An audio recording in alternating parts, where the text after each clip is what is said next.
ओम मुनित्रयं नमस्कृत्य दुक्तिः परिभाव्य च वैयाकरणसिद्धान्तकौमुदीयं विरच्यते। सर्वेभ्यः श्रोतृभ्यः नमः। अस्माभिः गतपाठे यद्यत् पठितं तद् एकवारं स्मरामः। वयं वैयाकरणसिद्धान्तकौमुदी इत्याख्यस्य ग्रन्थस्य तत्र तद्धितेषु स्वार्थिकप्रकरणे भवामः। प्रकरणस्यास्य अस्माकं क्रमे तत्र 11 पाठः गतपाठः प्रवृत्तः। अस्मिन् 11 पाठे तत्र सर्वादौ वयं पठितवन्तः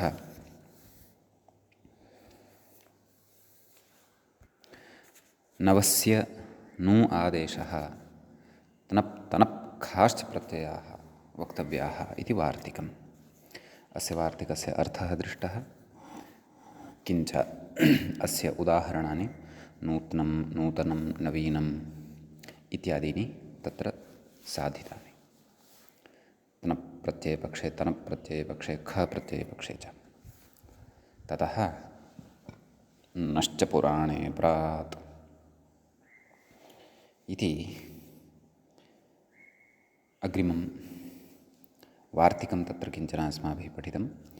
पुराणार्थे वर्तमानात् प्रशब्दात् नो वक्तव्यः चात् पूर्वोक्ताः इति तत्र वार्तिकस्य अर्थः दृष्टः। क्रमशः उदाहरणचतुष्टयम् अत्र अस्माभिः साधितं। प्रणं, प्रत्नं, प्रतनं, प्रीणम् इति। ततः भागरूपनामभ्योधेयः इति वार्तिकम् अग्रे पठितं। तत्र भागधेयं, रूपधेयं, नामधेयम् इत्येवं 3 उदाहरणानि साधितानि। ततः आग्नीध्रस्साधारणादयि, आग्नीध्र इति शब्दात्, अग्नीध्र इति शब्दात्, साधारण इति शब्दात् च ऐ इति प्रत्ययः स्वार्थे भवति। तत्र आग्नीध्रं साधारणम् इति रूपद्वयं साधितम्। अञन्तत्वात् स्त्रीलिङ्गे आग्नीध्री साधारणी इति रूपद्वयम् अपि भवति इत्यपि तत्र मूले उच्यते। ततः अतिथेर्ञः इति सूत्रम् अग्रे पठितम्। तत्र तादर्थ्ये इत्येव, नाम अयं प्रत्ययः यः भवति सः तादर्थ्ये एव भवति इति। अतिथये इदम् आतिथ्यम् इति। देवात्तल् इति अग्रिमं सूत्रं पठितम्। अत्र तादर्थ्यं निवृत्तं भवति। अतः देवः एव देवता इति तत्र उदाहरणं दृश्यते, साधितं च अस्माभिः। अग्रे सूत्रं पठितम् अवेहकः। अत्र नाम तदेव अवि इत्यस्मात् स्वार्थे कप्रत्ययो भवति।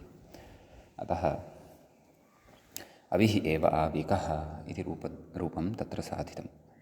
अविः एव आविकः इति न अविकः, अविः एव अविकः। ततः यावादिभ्यः कन् इति सूत्रम् अग्रे पठितम्। यावः एव यावकः अथवा मणिकः। तत्र यावादिगणे पठिताः सन्ति ये शब्दाः ते अपि अस्माभिः अत्र दृष्टाः। एवं किल।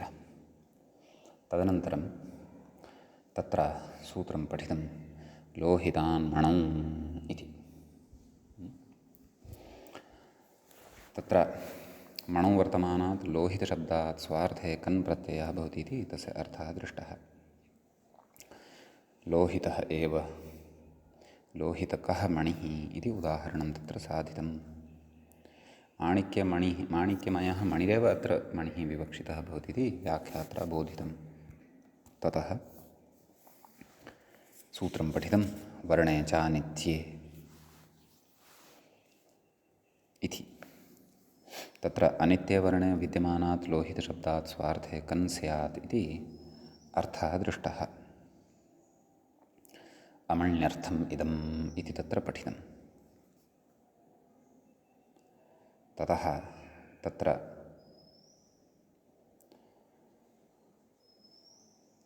उदाहरणं साधितं लोहितकः कोपेन। परन्तु एतेन वर्णे च अनित्ये इत्यनेन यः कन्प्रत्ययः भवति तेन स्त्रीत्वविवक्षायां नत्वयोगशिष्टं ङीपं बाध्येत। नत्वयोगशिष्टः ङीप् बाध्येत। तस्मात् लोहिनिका इति नत्वयुक्तं यद्रूपं ङीब्युक्तं चापि यद्रूपं तन्न लभ्येत। अतः तत्र वार्तिकम् उक्तं, वार्तिककृता उक्तं लोहिताल्लिङ्गबाधनं वा। लोहितशब्दात् परस्य स्त्रीलिङ्गबोधकप्रत्ययस्य कनाबाधः वा स्यात् इति अर्थः। लिङ्गशब्देन तत्र लिङ्गबोधकस्त्रीप्रत्ययः गृह्यते, एवं किल। अतः यस्मिन् पक्षे बाधः भवति तस्मिन् पक्षे ङीप् नास्ति, नत्वं नास्ति, लोहितिका इति रूपं भवति। यस्मिन् पक्षे कना ङीपो बाधः न भवति तस्मिन् पक्षे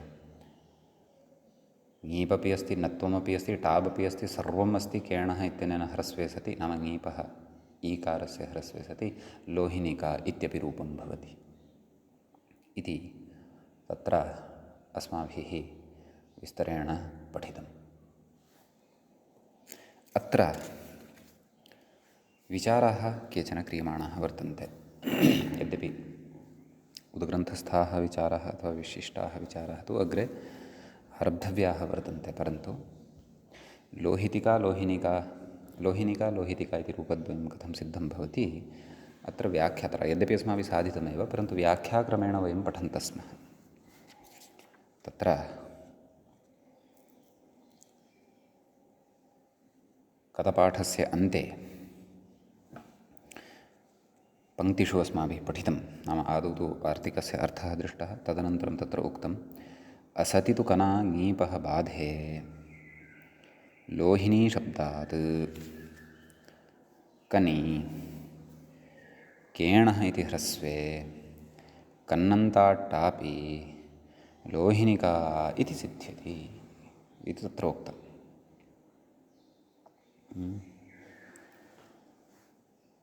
इति एतावान् भागः व्याख्यायाः अपि अस्माभिः गतपाठे दृष्टः। गतपाठस्य अन्ते इमाः पङ्क्तयः आसन्। अधुना तावत् इतः अग्रे अस्माभिः सर्तव्यं वर्तते। इदानीं तद्धितेषु स्वार्थिकप्रकरणस्यास्य अस्माकं क्रमे तत्र 12 पाठः एषः आरब्धो भवति। तत्र अग्रे किमुच्यते तद्द्रष्टव्यम्। कथयति व्याख्याता सति तु कना ङीपः बाधे, नाम यदि यस्मिन् पक्षे तत्र कन्प्रत्ययद्वारा ङीपः बाधः क्रियते, लोहिता शब्दात् कनि, लोहिता इति टाबन्तात् कन्प्रत्ययो विधीयते, केणः इति ह्रस्वे लोहिता इत्यत्र यः आ इति दृश्यते तस्य ह्रस्वो भवति। लोहित क टापि, नाम टाप् प्रत्ययः तत्र भवति, टापि लोहितिकेति भवति। लोहितिका इति प्रयोगः सिद्धः भवति, नाम प्रयोगद्वयमपि एतद्वार्तिकबलात् सिद्धं भवति। स्त्रियामपि लोहितिका कोपेन इति रूपम् उभयथा सिद्ध्यति। समीचीनम्। ततः अग्रे केचन विचाराः मूलसम्बद्धाः, मूले अनुक्ताः च। उच्यमानाः वर्तन्ते। वार्तिकस्थः विशेषस्तु एतावता सम्पन्नो भवति। अग्रे उच्यते ननु ज्ञाप्रातिपदिकात् इत्यत्र लिङ्गविशिष्टपरिभाषया एव सिद्धेः। एवं खलु लोहित इत्यनेन तल्लिङ्गविशिष्टस्यापि ग्रहणं भविष्यति, स्त्रीलिङ्गस्यापि ग्रहणं भविष्यति। एवं खलु प्रातिपदिकग्रहणे लिङ्गविशिष्टस्यापि ग्रहणम् इति न्यायात् अथवा इति परिभाषया। एवं खलु परिभाषयैव सिद्धे ज्ञाप् ग्रहणम् एकक्षणम् अत्र कदाचित् भिन्नः विचारः आरब्धः अस्ति वा? अस्तु पश्यामः। सम्बन्धः तु अस्ति मूलेन सह, परन्तु किं कथयन्नस्ति इति एकवारं पश्यामः। अस्तु, ननु ज्ञाप्रातिपदिकात् इति लिङ्गविशिष्टपरिभाषया एव सिद्धे ज्ञाप् ग्रहणं ज्ञाबन्तादेव तद्धिताः भवन्ति। एवं खलु, न तु ज्ञाभ्यां प्राग् इत्येवम् अर्थमित्युक्तम्। एवं खलु, नाम तत्र ज्ञाप्रातिपदिकात् इत्यत्र ज्ञाप्ग्रहणं किमर्थम् इति भवन्तः स्मरेयुः। तत्र कृतद्धितसमासाश्च किम् एतद् ज्ञाप्रातिपदिकात् इति सूत्रपठनवेलायां शब्दाधिकारे आरम्भे एव तत्र लोहिनिका, लोहितिका, आर्यका, आर्यिका इत्येवं रीत्या सर्वाणि अपि रूपाणि सम्भवन्ति इति विचारं पुरस्कृत्य तत्र अयं सिद्धान्तः उक्तः। कः सिद्धान्तः? नाम ज्ञाप्ग्रहणं तत्र एतदर्थं कृतं यत् ज्ञाबन्तादेव तद्धिताः भवन्ति। ज्ञन्तात् अथवा आबन्तादेव तद्धिताः भवन्ति, न तु ज्ञाभ्यां प्राक्। ज्ञन्तं किमपि चेत् अथवा आबन्तं किमपि चेत् तर्हि नाम कस्माच्चित् प्रातिपदिकात् स्त्रीत्वविवक्षायां ङी प्रत्ययः अथवा आप्रत्ययः कर्तव्यः अस्ति चेत् तत्र तद्धितोपि विवक्षितः इति चेत् तद्धितप्रत्ययस्तु आदौ न भवति। आदौ तत्र ङाप्रत्यय एव भवति, ङी अथवा आवेव भवति, तदैव तद्धितोत्पत्तिः भवति इति अस्माभिः सप्रयोजनं तत्र पूर्वम् उक्तम्। किमर्थमत्र व्याख्याता इदं स्मारयति इति चेत् अग्रे कथयति। एवञ्च ङीपः प्राक् कनः प्रसक्तेरेवाभावात्। एवं खलु, नाम ङीपः पूर्वं नाम स्त्रीत्वपक्षे चिन्त्यमानं वर्तते। नाम ङीपः पूर्वं तत्र कनः प्रसक्तिरेव न भवति। भोः, इदं वार्तिकं व्यर्थं वा न वा? अस्य वार्तिकस्य प्रयोजनमेव नास्ति इति पूर्वपक्षिणा आक्षिप्यते। इति चेत् अत एव वार्तिकालिङ्गात्, नाम इदं वार्तिकम् आरब्धम् एतद्वार्तिकारम्भलिङ्गद्वारा एव, नाम वार्तिकारम्भद्वारा एव इदं ज्ञाप्यते। नाम किं ज्ञाप्यते? तत्र लिङ्गमिदं भवति। किं कथयति? अत एव वार्तिकात् लिङ्गात् स्वार्थिकतद्धितेषु ज्ञाप्ग्रहणं न सम्बध्यते। नाम तद्धिताः अस्तु, तद्धिताः नाम ज्ञाभ्यां प्राग् न भवेयुः, ज्ञाभ्यां परमेव भवेयुः, आदौ ज्ञापोः एव प्रवृत्तिः भवेत् इति सत्यं, परन्तु सः सिद्धान्तः तद्धितेषु नैव सार्वत्रिकः। इदं तत्र न पठितम् अस्माभिः। क्व? ज्ञाप्रातिपदिकात् इत्यत्र इति पठनवेलायां तत्र न पठितम्। तत्र उच्यते अतएव वार्तिकात् लिङ्गात् स्वार्थिकतद्धितेषु ज्ञाप्ग्रहणं न सम्बध्यते। नाम स्वार्थिकतद्धिताः ये वर्तन्ते तत्र ज्ञाप्ग्रहणं न सम्बध्यन्ते। स्वार्थेतरतद्धितप्रत्ययाः ये वर्तन्ते, ये एतावता स्वार्थिकप्रकरणात् पूर्वं पठिताः अपि, तेषु तु सः सिद्धान्तः सम्बध्यते, परन्तु प्रकृते स्वार्थिकतद्धितेषु ज्ञाप्ग्रहणस्य सम्बन्धः एव नास्ति इति ज्ञाप्यते। वार्तिकात् लिङ्गात् नाम अत्र वार्तिकम् इदं लिङ्गं भवति। वार्तिकारम्भः एव अत्र लिङ्गं भवति, अर्थात् वार्तिकारम्भः अत्र तत्र प्रयोजनं भवति, कारणं भवति। अत्र प्रयोजनमिति न कारणम् अथवा लिङ्गम् इति वक्तुं शक्यते, अथवा ज्ञापकं भवति। अस्य आरम्भः एव अत्र ज्ञापकभूतौ भवति इति भावः। अग्रे कथयति न च सुबन्तात् तद्धितोत्पत्तिरिति सिद्धान्तात्। इदानीं सुबन्तात् तद्धितोत्पत्तिः भवति इति अस्माभिः असकृत् विचारितं वर्तते। तन्नाम तत्र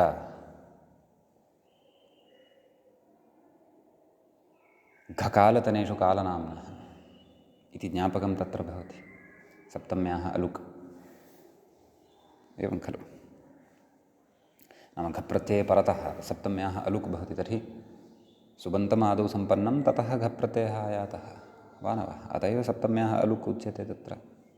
अस्तु, प्रकृते तु किं वदन्नस्ति इति अत्र द्रष्टव्यं। कथयति न च सुबन्तात् तद्धितोत्पत्तिः इति सिद्धान्तात्, नाम इति सिद्धान्तः कृतः वर्तते इति कृत्वा कुत्सिते इति सूत्रभाष्यरीत्या, कुत्सिते इति सूत्रभाष्ये कथितं किं स्वार्थद्रव्यलिङ्गसङ्ख्याकारककुत्सादिप्रयुक्तकार्याणां क्रमिकतया, नाम एतत् सम्बद्धाः प्रत्ययाः क्रमेण भवन्ति। आदौ स्वार्थिकः, तदनन्तरं द्रव्यं, तदनन्तरं लिङ्गं, सङ्ख्याकारकं, कुत्सादयः च प्रवर्तन्ते। कथयति क्रमिकतया ज्ञावन्तादेव सुपि, नाम ज्ञावन्तात् एव सुपि सति, ज्ञावन्तात् सुबन्तत्वं ततः कनि, ज्ञावन्तात् सुबन्तत्वं ततः कन्, रूपसिद्धेः वचनमिदं व्यर्थमिति वाच्यं, तदापि रूपसिद्धिः लभ्यते एव। अत्र आदौ सुबन्तत्वं सम्पादयामः, एवं खलु, आदौ ञन्तत्वं सम्पादयामः, यतः स्वार्थलिङ्गम् इति उक्तं,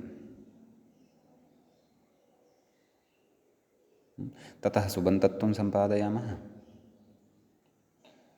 ततः कनि, नाम ततः कन् प्रत्ययं सम्पादयामः।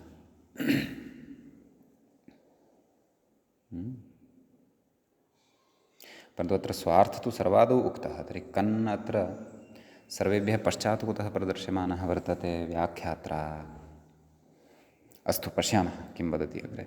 कनि रूपसिद्धेः वचनमिदं व्यर्थमिति वाच्यं, नाम इदं वचनं व्यर्थं, नाम अत्र इदं कथयितुम् इच्छति, भाष्याभिप्रायं पुरस्कृत्य अपि प्रकृते अत्र रूपस्य सिद्धिः भवत्येव खलु।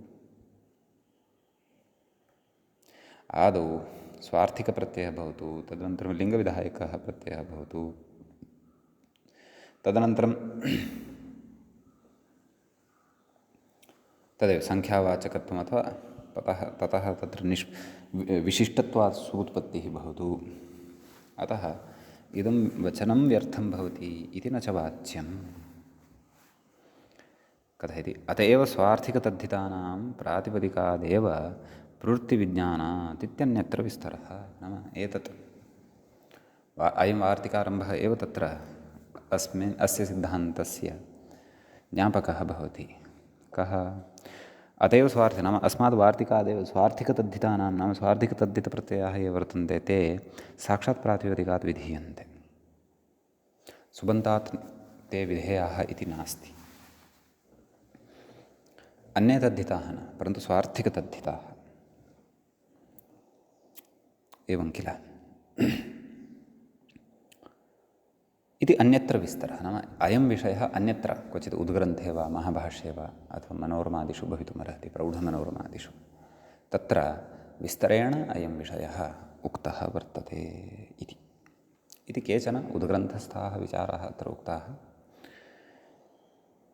यत्तु अत्र उक्तं खलु किं स्वार्थद्रव्यलिङ्गसङ्ख्याकारकुत्सादिप्रयुक्तानां क्रमिकतया, ततः परमुक्तवान् तद् ज्ञावन्तादेव सुपि ततः कनि रूपसिद्धेः। तर्हि स्वार्थद्रव्यादीनां यदि क्रमिकत्वं वर्तते, नाम एवं रीत्या आदौ सः प्रत्ययः वक्तव्यः, पश्चात् यः अर्थः उक्तः वर्तते तत्तत् सम्बद्धः प्रत्ययः प्रवर्त्स्यति इति यदि कथयामः, तर्हि तु ञन्तादेव सुपि ततः कन् इति कथमुच्यते? तर्हि तु कन् सर्वादौ भवेत् खलु स्वार्थिकः।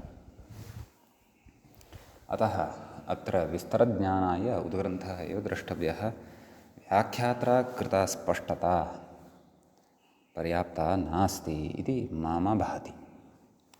तथापि ईषद्वा तत्र केचन सिद्धान्ताः तु ज्ञाताः। के? स्वार्थिकप्रत्ययाः ये वर्तन्ते ते सुबन्तादेव भवन्ति इति नास्ति, प्रातिपदिकादपि भवितुमर्हन्ति अस्मादेव लिङ्गात्। कस्मात्? तत्र लोहिताल्लिङ्गबाधनं वा इति वचनारम्भात् इति। अतः क्वचित् तु अस्य वार्तिकस्य नितान्तं तत्र प्रयोजनं भवत्येव इति भावः। समीचीनम् इति एतावान् विशेषः प्रकृते अस्मिन् सूत्रे भवति। अधुना वयं अस्मिन् वार्तिके भवति। अधुना वयम् अग्रिमं सूत्रम् अत्र पठामः। अग्रे सूत्रं वर्तते रक्ते इति। रक्ते इत्यत्र एकमेव पदं सूत्रे भवति। इदञ्च सप्तमी विभक्तेः एकवचनान्तं पदं भवति। एकमेव पदम् अस्मिन् सूत्रे भवति। प्रकृते लोहितान् मणौ इत्यस्मात् सूत्रात् लोहितात् इत्यनुवर्तते। यावादिभ्यः कन् इत्यस्मात् कन् इत्यनुवर्तते। तद्धिताः ज्ञाप्रातिपदिकात् प्रत्ययः परश्च एते च अधिकाराः अत्र सम्बध्यन्ते। समीचीनं। सूत्रस्य अर्थः द्रष्टव्यः। व्याख्यात्रा कथयति पश्यन्तु। लाक्षादिना रक्ते पटादौ लौहित्यस्य यावद्द्रव्यम् अवस्थानेन नित्यतया पूर्वेण अप्राप्तौ वचनम्। अस्तु, एतत् पश्चात् द्रक्ष्यामः। मूले सूत्रार्थः उक्तः वर्तते, सः द्रष्टव्यः। किमुक्तम्? लाक्षादिना रक्ते यो लोहितशब्दः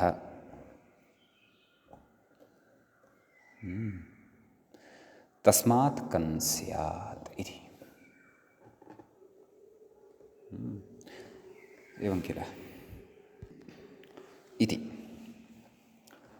तत्र वयं जानीमः लाक्षः अथवा लाक्षा कश्चन पदार्थविशेषः येन यत्किमपि वस्तु रज्यते। सम्यक्। अतः तेन रक्ते नाम लाक्षादिना रक्ते इत्यस्मिन् अर्थे विद्यमानात् लोहितशब्दात् नाम लाक्षादिना रक्तम् इत्यस्मिन् अर्थे यः लोहितशब्दः वर्तते तादृशलोहितशब्दस्य अर्थे कन् प्रत्ययः भवति इति भावः। एवं खलु? तदेव अधुना व्याख्यातारं पश्यामः। अपि च अत्र तदेव तद्धिताः ज्ञाप्रातिपदिकात् प्रत्ययः परश्च एतदपि अनुवर्तते इति अपि तत्र अवगन्तव्यं। किं कथयति व्याख्याता? लाक्षादिना रक्ते पटादौ लौहित्यस्य, तदेव लाक्षादिना रक्तं वर्तते यद् किं पटादिः नाम वस्त्रादिकं, लौहित्यस्य यावद्द्रव्यम् अवस्थानेन नित्यतया पूर्वेण अप्राप्तौ वचनम्। नाम तत्तु समग्रस्यापि द्रव्यस्य तत्र रागः भवति लाक्षाद्रव्येन। नाम एकस्य पटस्य कृते यदि वर्णनं कुर्मः तर्हि तस्य पटस्य कश्चन भागः अथवा समग्रोऽपि पटः तेन वर्णेन तत्र रक्तः भवति। एवं खलु? तदेव कथयति पटादौ लौहित्यस्य यावद्द्रव्यम् अवस्थानेन, नाम तत्र यावद्द्रव्यं वर्तते तावती द्रव्ये तद्लौहित्यं तिष्ठति, तस्य अवस्थानं तत्र भवति। नित्यतया पूर्वेण अप्राप्तौ पूर्वेण सूत्रेण अत्र प्राप्तिर्न भवति। पूर्वं सूत्रं किं? वर्णे च अनित्ये। तत्र अनित्ये इत्युक्तं। प्रकृते तु नित्यत्वं वर्तते। नाम यदा वर्णः रक्तः, वर्णः तस्मिन् स्थापितः, तर्हि सः वर्णः तस्मिन् तिष्ठत्येव। आम्, द्रव्ये नष्टे वर्णः नश्यति, तत् सत्यं, परन्तु तथा तु अत्र नास्ति। पूर्वं तु अनित्यः, अनित्यार्थः आसीत्। यावत्पर्यन्तं सः कुपितः वर्तते तावत्पर्यन्तं तस्य लौहित्यं दृश्यते मुखे। प्रकृते तु वासः अर्थात् वस्त्रं यावत्पर्यन्तं वर्तते तावत्पर्यन्तं तद्गतः वर्णः अपि तत्र तिष्ठत्येव खलु। द्रव्ये नाशे तस्य नाशः भवति, सः भिन्नः विषयः। परन्तु नित्यत्वपक्षे अत्र अस्माभिः विचारितं, नाम यावत्पर्यन्तं द्रव्यस्य नाशः न भवति तावत्पर्यन्तमपि तस्मिन् द्रव्ये सः तद्लौहित्यं यदि वर्तते तर्हि तन्नित्यतया लौहित्यं तत्र वर्तते इति उच्यते। अतः पूर्वेण अप्राप्तौ वचनम्। अतः पूर्वेण प्रकृते प्रत्ययः नाम अस्मिन् अर्थेन प्राप्यमाणः आसीत् कन् इति, सः प्रत्ययः अस्मिन् अपेक्षिते अर्थे कन् प्रत्ययः एतेन सूत्रेण विधीयमानः वर्तते इति भावः। एतावता सूत्रार्थः स्फुटीकृतः। सम्यक्। किञ्च लिङ्गबाधनं वा इत्येव, नाम पूर्वमस्माभिः यद् वार्तिकं पठितं किं लोहिताल्लिङ्गबाधनं वा,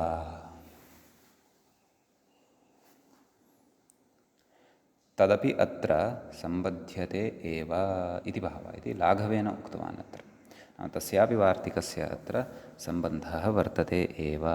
अतः रूपद्वयं, लोहितिका लोहिनिका, रूपरचनायां भेदः नास्ति। तावन्तात् लोहिता इत्यस्मात् शब्दात् कनि सति लोहितिका इति रूपं केणः इत्यादिकं कृत्वा तत्र नत्वशिष्ट ङीबन्तात्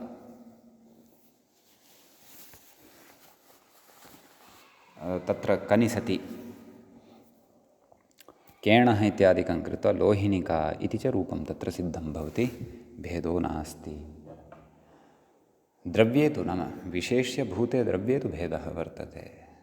सः च शाटी, तच्च द्रव्यं शाटी, शाटी वा शाटिका वा यत्किमपि। एवं खलु। शाटी एव शाटिका, तत्रापि स्वार्थे कश्चन प्रत्ययः कन् इति वक्तुं शक्यते। शाटिका इति व्यवहरामः, शाटकम् इति तु भवत्येव। समीचीनं। परन्तु अत्र तु शाटिका इति न साध्यते अस्माभिः। अत्र तु कणम् आदाय चर्चा वर्तते, लोहितशब्दम् आदाय प्रधाना चर्चा वर्तते इति भावः। सम्यक्। ततः अग्रे अत्र सूत्रम् उच्यते, अग्रिमं सूत्रं वर्तते एवं। कालाच्च इति अस्ति अत्र सूत्रे। द्वे पदे स्तः। कालात् इति एकं पदं, च इति च अपरं पदम्। कालात् इति पञ्चम्यन्तं भवति, पञ्चमी विभक्तेः एकवचनान्तं भवति। सम्यक्। च इति द्वितीयं पदं भवति, अव्ययपदं भवति। सम्यक्। अनुवृत्तिविषये मूले एव कथयति ग्रन्थकारः। किं कथयति इति सूत्रद्वयमनुवर्तते। एतत् सूत्रद्वयस्य अत्र अनुवर्तनं भवति इति भावः। अतः तत्र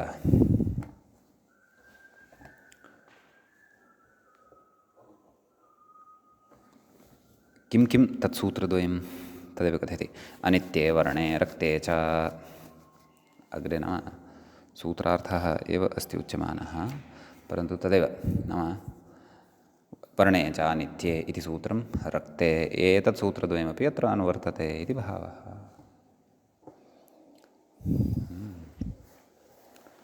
ततः यावादिभ्यः कन् इत्यस्मात् सूत्रात् कन् इत्यनुवर्तते तद्धिताः ज्ञाप्रातिपदिकात् प्रत्ययः परश्च एते चापि अधिकाराः अत्र लभ्यन्ते। सम्यक्।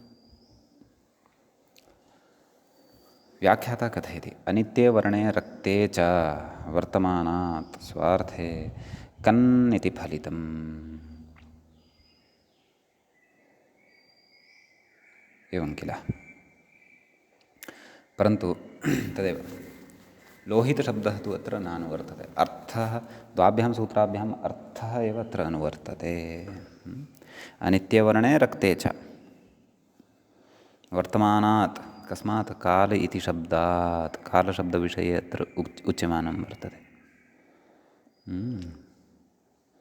वर्तमानात् काल इति शब्दात् स्वार्थे कन् प्रत्ययः भवति। सम्यक्। तर्हि अत्र अपि तदेव अर्थद्वये उदाहरणं सम्भवति। सम्यक्। आदौ कथयति पश्यन्तु। अनित्ये वर्णे उदाहरति कालकं मुखं वैलक्षण्येन। एवं खलु। केषाञ्चन मुखं कृष्णवर्णीयं जायते। कालशब्दः कृष्णवर्णार्थे अपि व्यवह्रियते। एवं खलु। तर्हि तत्र उच्यते कालकं मुखं वैलक्षण्येन इति। कथं लज्जासूयादिना इत्यर्थः।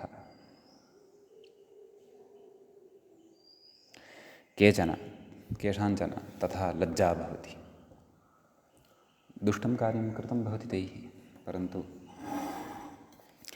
यदा तेषां रहस्यानावरणं जायते वा न वा, तदा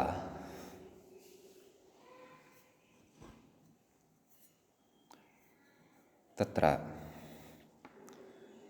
तेषां मया कथं वा जीवनीयम् इति अन्तः ग्लानिः भवति। तदा तेषां मुखं तथा जायते, द्रष्टुमेव न शक्यते। यथा अधुना एव एषः सुसैड् करोति अथवा मरणं प्राप्नुवन् अस्ति वा इति इव। अस्तु। तर्हि तत्र उच्यते इदं किं, तत्र इदम् उदाहरणं किं, कालकं मुखं वैलक्षण्येन। कश्चन असूयते यदि, ईर्ष्यां करोति, वैलक्षण्यं नाम तदेव लज्जया वा असूयया वा इति। एवं खलु। कस्यचित् उन्नतिं द्रष्टुमेव न शक्नोति यः, अथवा तदर्थे इदम् उच्यते। ततः अग्रे कथयति रक्ते उदाहरति। यतः प्रथमः अर्थः यः अनुवृत्तः तस्मिन् अर्थे तु उक्तम्, इदानीम् अपरः अर्थः यः वर्तते तस्मिन् अर्थे उच्यमानं वर्तते। रक्ते उदाहरति कालकः पटः इति।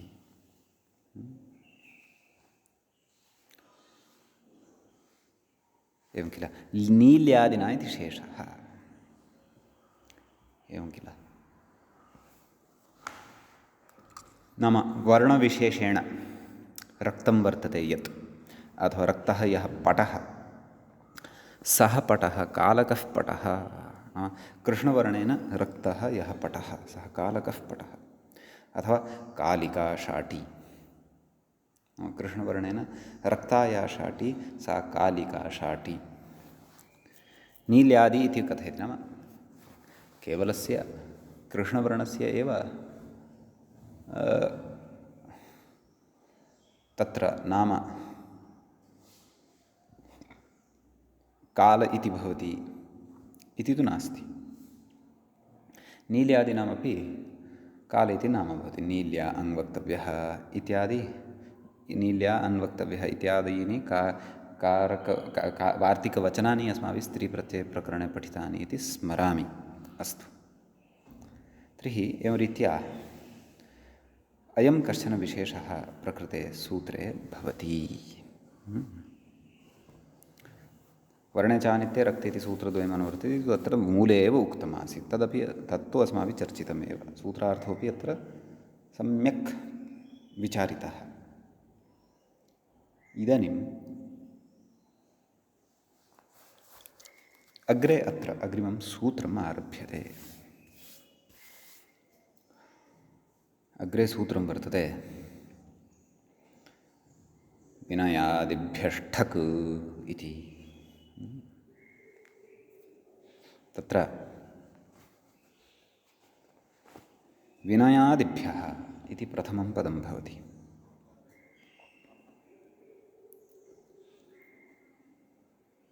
ततः ठक् इति द्वितीयं पदं भवति। तत्र विनयादिभ्यः इत्यत्र विग्रहः उच्यते।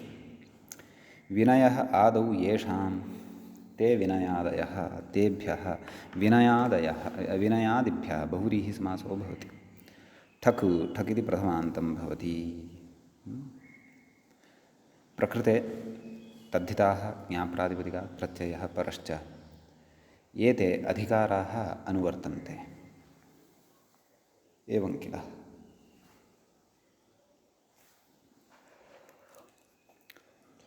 सूत्रस्य अर्थः सरलः एव।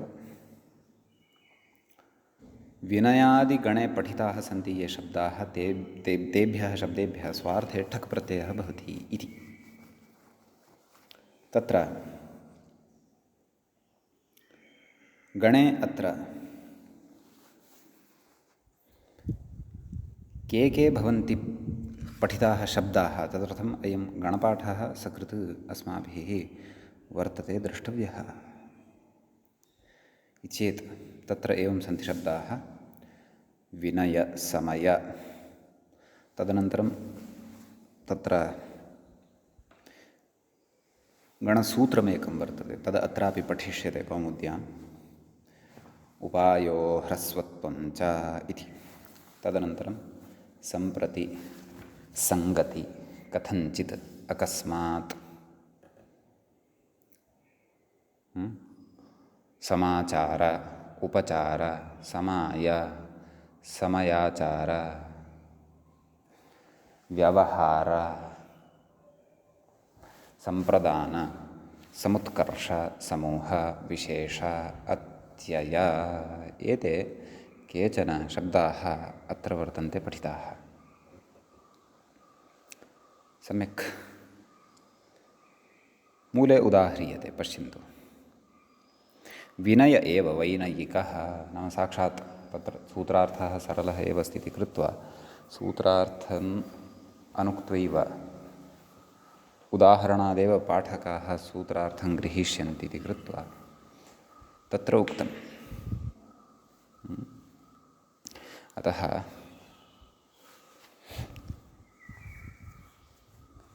विनय एव तत्र विनयशब्दात् ठक् प्रत्ययः भवति। ठस्य इकादेशः भवति आदिवृद्धिः। वैनय इक यकारोत्तरवर्तिनः अकारस्य लोपः भवति। वैनय इक वैनयिक सुप्रत्ययः सस्य ऋत्विसर्गे सति वैनयिकः इति प्रयोगः तत्र सिद्धः भवति।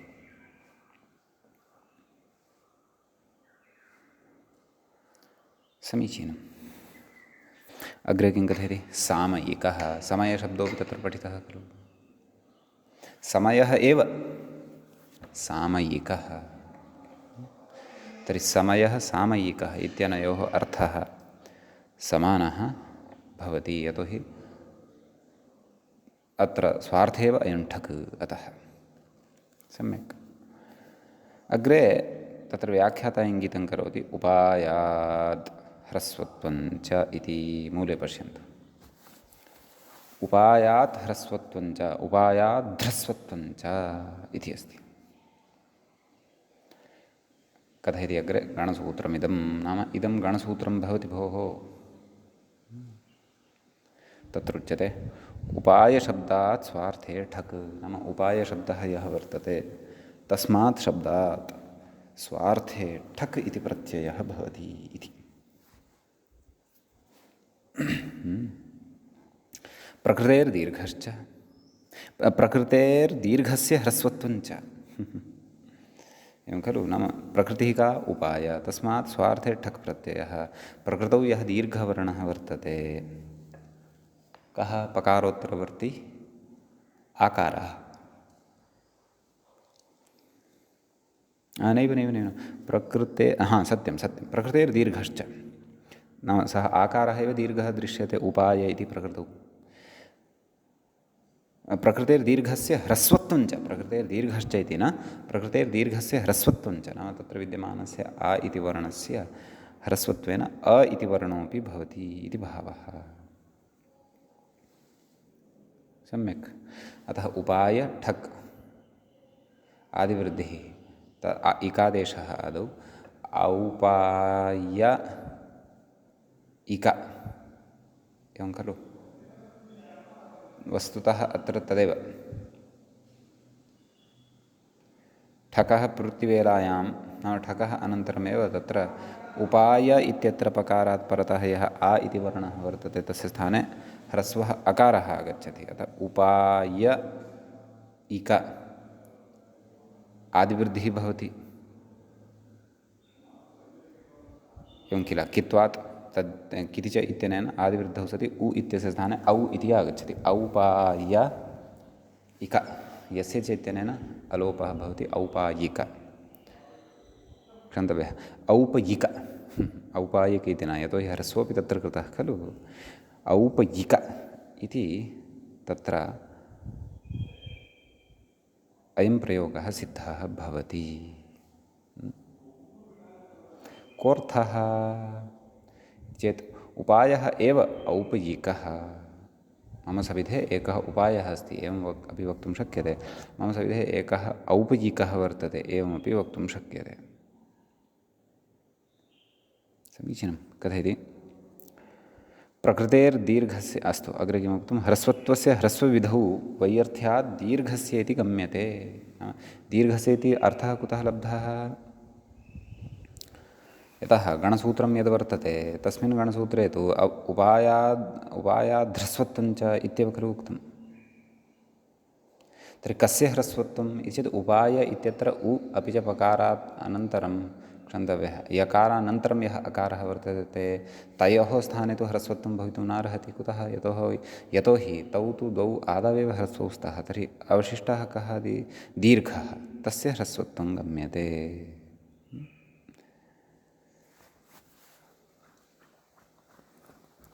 अन्यस्य यः आदौ एव ह्रस्वः वर्तते तस्य ह्रस्वविधानम् अनपेक्षितं निरर्थकञ्च इति एतावान् विशेषः तत्र अस्मिन् सूत्रे भवति। इदानीं वयम् अग्रिमं सूत्रं पश्यामः। अग्रे किं कथयति ग्रन्थकारः, व्याख्याता कथं तत्र आरम्भं कुर्वन्नस्ति इति पश्यामः। वाचो व्याहृतार्थायाम् इत्यस्ति सूत्रं। वाचः इति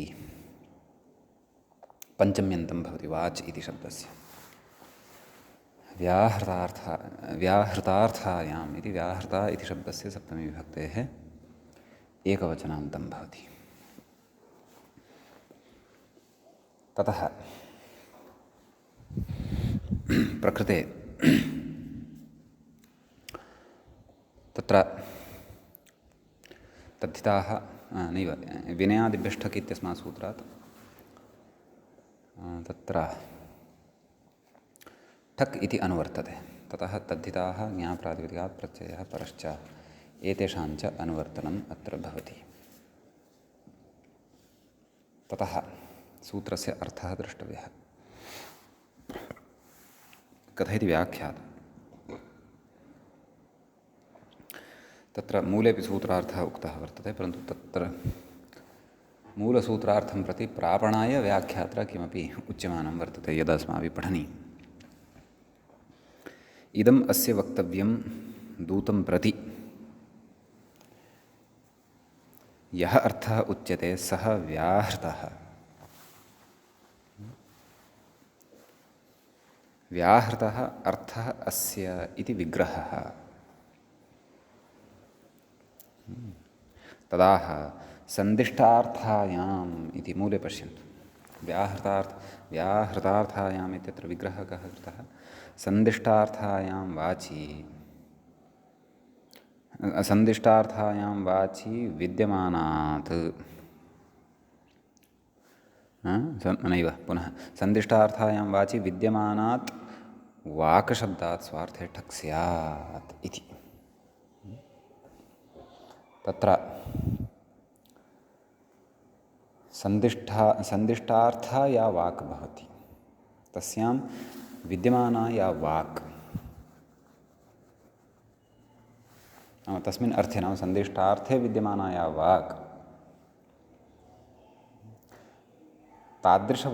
वाच्यशब्दात् शब्दोऽपि अत्र वाच्य इत्येव वर्तते ठक् इति प्रत्ययः भवति इति भावः।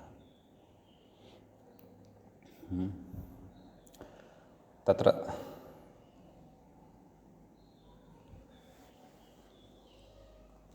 अग्रे किं कथयति? अग्रे तु अग्रिमसूत्रं प्रति प्रविष्टवान्, परन्तु अमरकोशस्य एका पङ्क्तिः दत्ता अस्ति तत्र मूले। नाम उदाहरणत्वेन अमरकोशस्य पङ्क्तिमेव लिखन् अस्ति। किं? सन्देशवाग्वाचिकं स्यात् इत्यमरः अमरकोशे एवं वर्तते। सन्देशवाक् नाम सन्देशस्य या वाक् वर्तते, सन्देशार्थं या वाक् वर्तते, सा वाक् वाचिकम् इत्युच्यते। एवं खलु?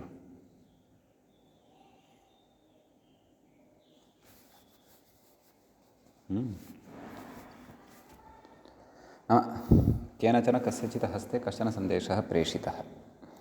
सः सन्देशः दूतेन गत्वा क्वचित् गत्वा उक्तः।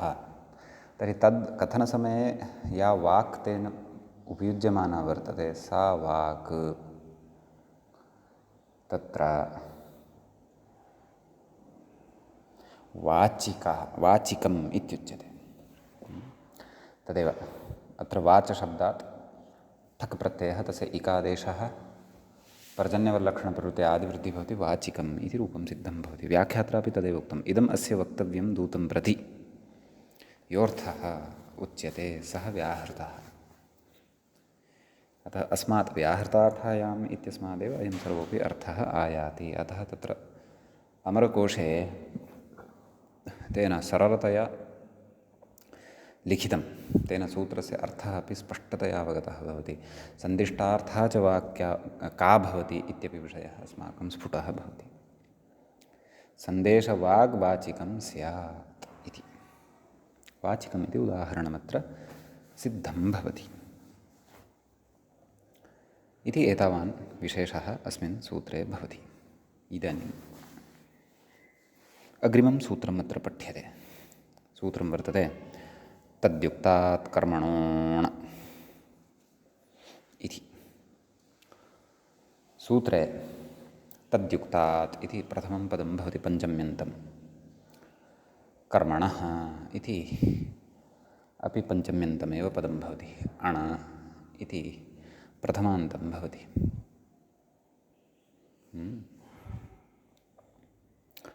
ततः प्रकृते वाचो व्याहृतार्थायाम् इत्यस्मात् सूत्रात् व्याहृतार्थायाम् इत्यनुवर्तते। तद्धिताः ज्ञाप्रातिपदिकात् प्रत्ययः परश्च एते च अधिकाराः अत्र लभ्यन्ते। सम्यक् कथयति व्याख्याता? सूत्रस्य अर्थमेव कथयति साक्षात्। अत्र अर्थकथनात् पूर्वं तद्युक्तात् इत्यस्य अर्थः अपि नाम विग्रहः अपि ज्ञेयः। तया युक्तः तद्युक्तः, तस्मात् तद्युक्तात्। तया कया?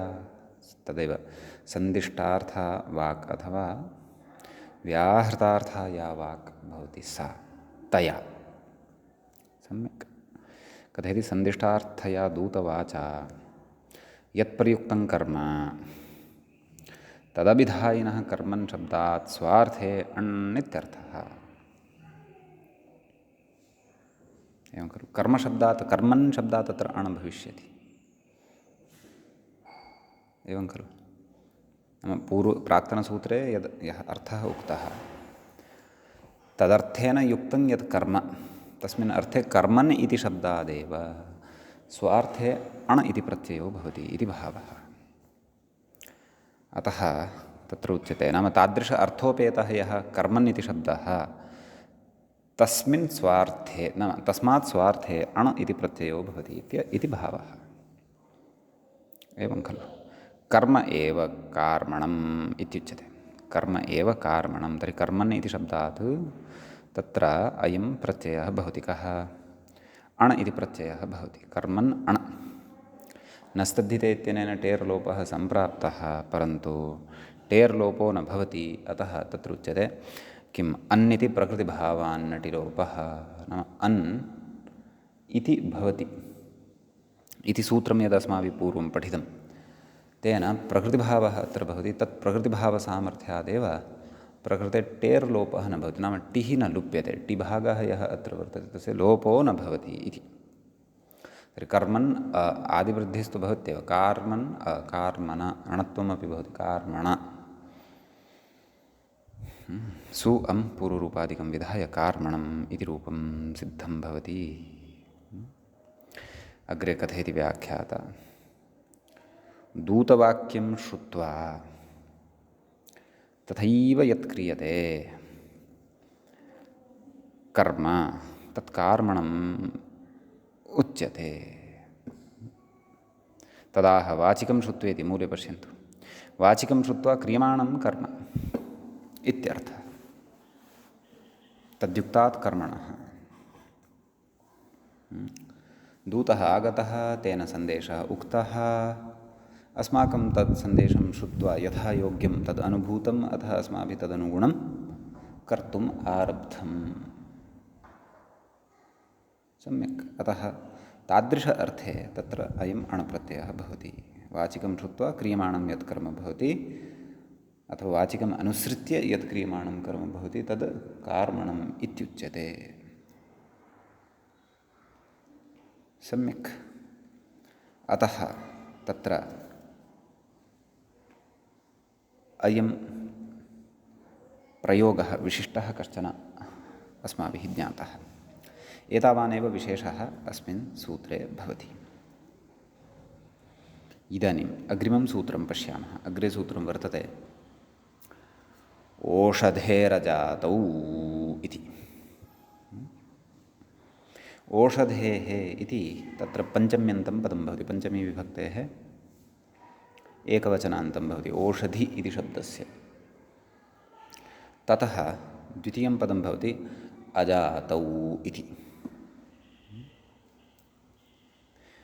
न जातिः अजातिः, तस्याम् अजातौ, एवं रीत्या अत्र विग्रहो भवति। प्रकृते तद्युक्तात् कर्मणोऽण् इत्यस्मात् सूत्रात् अण् इत्यनुवर्तते। तद्धिताः ज्ञाप्रातिपदिकात् प्रत्ययः परश्च, एते च अधिकाराः अत्र लभ्यन्ते। सम्यक्। कस्सूत्रस्य अर्थः इति चेत् तदेव मूले उक्तमेव। स्वार्थे अण् नाम ओषधि इति शब्दात् जात्यर्थे विद्यमानः यः ओषधिशब्दः तस्मात् स्वार्थे अण् प्रत्ययो भवति इति। तत्र उदाह्रियते औषधं पिबति। तर्हि ओषधिशब्दात् अणि सति तदेव आदिवृद्धिः भवति। यस्य चेत्यनेन इकारलोपः भवति। औषध औषधः सु अं पूर्वरूपम् औषधं पिबति। औषधम् इति रूपं सिद्धं भवति। व्याख्याता कथयति शुण्ठीमरीचादिचूर्णम् अबादिद्रव्यसंसृष्टं विवक्षितं। शुण्ठी भवति खलु, मरीचञ्च भवति। तदाद्य शुण्ठिमरीचादि यच्चूर्णं भवति अनारोग्ये सेव्यते। अबादिद्रव्यसंसृष्टम्, अप अर्थात् जलम्, आपः, एवं खलु। जलादिभिः जलादिद्रव्य आदिशब्देन तत्र मधु, गोमूत्रम् इत्यादिकं तत्र द्रष्टव्यम्। अबादिद्रव्यसंसृष्टं विवक्षितम् औषधम् इति। तस्य न जातिवचनत्वम् इति भावः। नाम तस्य तु जातित्वं न भवति, जातिवचनत्वं न भवति तत्र। अतः अणप्रत्ययः भवति। मूले उच्यते अजातौ किम् ओषधयः क्षेत्रे रूढाः उत्पन्नाः, रूढः अर्थात् उत्पन्नाः इत्यर्थः। कथयति शाल्यादिसस्यात्मकाः इति फलितं, तत्र तु जातित्वं भवति। तेषां कृते यदा औषधिशब्दः उपयुज्यते तदा जातित्वं भवति। आम्, नाम एते शालयः, अयं गोधूमः, एते मुद्गाः, एवं रीत्या तत्र तु जातिः भवति। अतः तत्र अयम् अणप्रत्ययः न भवति। तत्र तु औषधानि क्षेत्रे रूढानि इति वक्तुं न शक्यते। औषधयः क्षेत्रे रूढाः इत्येव तत्र वक्तव्यं भवति इति भावः। समीचीनम् इति कश्चन विशेषः अस्मिन् सूत्रे भवति। इदानीम् अग्रिमं सूत्रमत्र वयं पश्यामः। अग्रे अत्र सूत्रं भवति प्रज्ञादिभ्यश्च इति।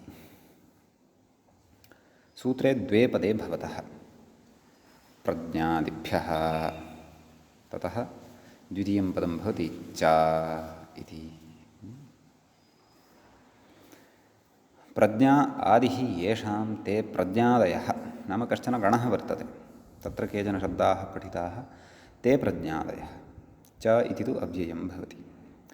प्रकृते तद्युक्तात् कर्मणोऽण इत्यस्मात् सूत्रात् अणित्यनुवर्तते प्रत्ययः परश्च ज्ञाप्रातिपदिकात् तद्धिताः, एतेषां च अत्र अधिकारो भवति।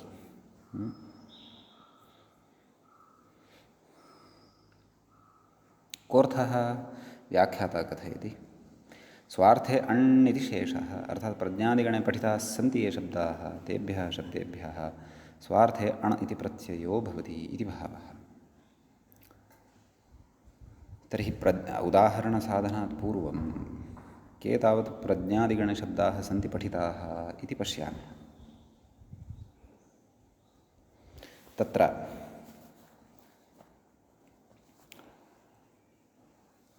गणपाठः एवं वर्तते। प्रज्ञ, वणिज्, उषिज्, मनस्, प्रत्यक्ष, विदन्, चोर, बन्धु, देवता, असुर, पिशाच इत्यादयः शब्दाः प्रज्ञादिगणे पठ्यन्ते। आकृतिगणः एषः। सम्यक्। सूत्रार्थः ज्ञातः एव। उदाहरणम् अवलोक्यताम्। किमस्ति? प्राज्ञः इति।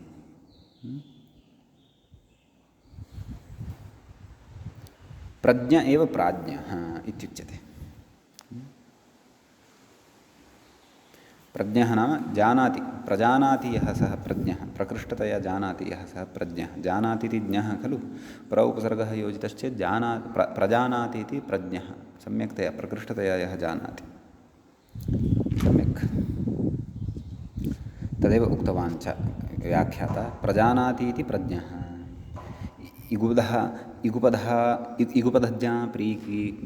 इगुपदज्ञा प्रीकिरः कः इति सूत्रमग्रे पठिष्यते। क्व? कृत्सु। कथयति तेन अत्र क्तप्रत्ययो भवति इति भावः। इति कः नाम कर्तृर्थे कप्रत्ययः। प्रज्ञशब्दः सिद्धः, तस्मात् स्वार्थे अण इति भवति। स्वार्थिकः अणप्रत्ययः भवति। अतः प्राज्ञः इति लभ्यते। समीचीनम्। अण्णन्तस्य नाम अणप्रत्ययविधानस्य फलं स्त्रियां ङीपः प्रसक्तिः। अतः प्राज्ञी स्त्री तदेव कथयति अग्रे। अण्णन्तत्वात् ङीप् इति भवति इति भावः। एवमेव देवताशब्दः अपि अत्र पठ्यते। अतः तत्र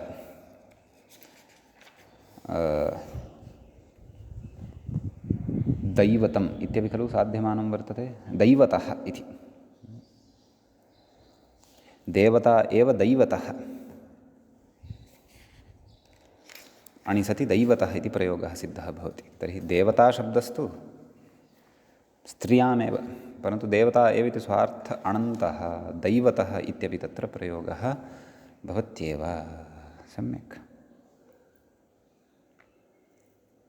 ततः अग्रे अत्र सन्ति अन्येपि केचन विचाराः, वार्तिकानि अपि सन्ति, तानि वयं अग्रिमे पाठे पठिष्यामः। बान्धवः इत्यपि एकम् उदाहरणं वर्तते। बन्धुः एव बान्धवः, तत्रापि स्वार्थे अण बान्धवः इति शब्दः सिद्धः भवति। बन्धु अण बन्धोः आदिवृत्ति बान्धवः इति सिद्ध्यति। अन्ये विशेषाः अत्र ये सन्ति तान् अग्रिमे पाठे द्रक्ष्यामः। अद्यतनपाठः अत्रैव उपसंह्रियते। मणित्रयं नमस्कृत्य उक्तिः परिभाव्य च वैयाकरणसिद्धान्तकौमुदीयं विरच्यते। एवञ्च तद्धितेषु स्वार्थिकप्रकरणस्यास्य अस्माकं क्रमे 12 एषः पाठः सम्पन्नतां गतः। नमः सर्वेभ्यः श्रोतृभ्यः।